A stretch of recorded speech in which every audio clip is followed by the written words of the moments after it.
Samantala, malaki po ang pagpapahalaga nating mga Pilipino sa mga yumaong mahal sa buhay. Kaya naman hindi nakapagtataka na maraming pamahiin ang lumitaw bilang pagpapakita ng respeto sa kanila. Narito ang report.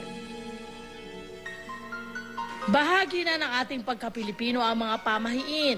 Ngayong undas, ang mga pamahiin sa burol at libing ating sariwain.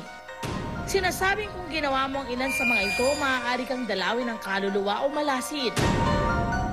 So bago pa dumating ang mga Espanyol, meron na tayong ganong pamahiin.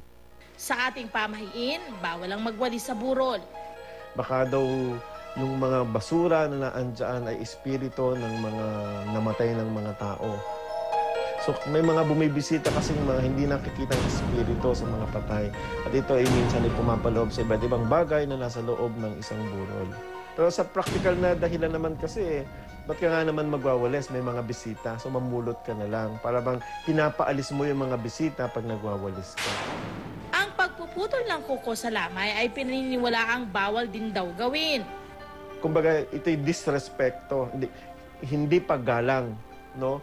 Doon sa pagkamatay. No? Kasi parang mas parang usapin to ng vanity eh. Mas inuuna mo ang asikasuhin ang iyong sarili, nagpapaganda ka, nililinis mo, na ito ang dapat harapin itong namatay na ito. Mali rin daw ang pagpapasalamat sa mga taong nakikiramay sa iyo dahil para bang masaya kapag ikaw ay namatayan. Batay sa karanasan ng mga unang tao, pag gano'n ang ginagawa, sumasama sa kanila yung espiritu ng kamalasan at may nagaganap din sa kanilang mga bahay o sa kanilang pamayanan.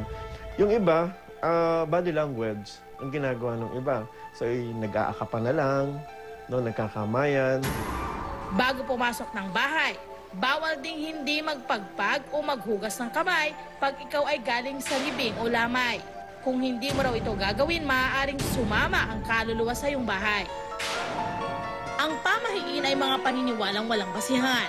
Ngunit may mga karanasan na sumasalamin ng maaaring kahinatnan kung ito ay hindi mo susundin. Sa modernong panahon, nasa iyo ang kalayaan kung maniniwala ka o hindi sa ating mga pamahiin.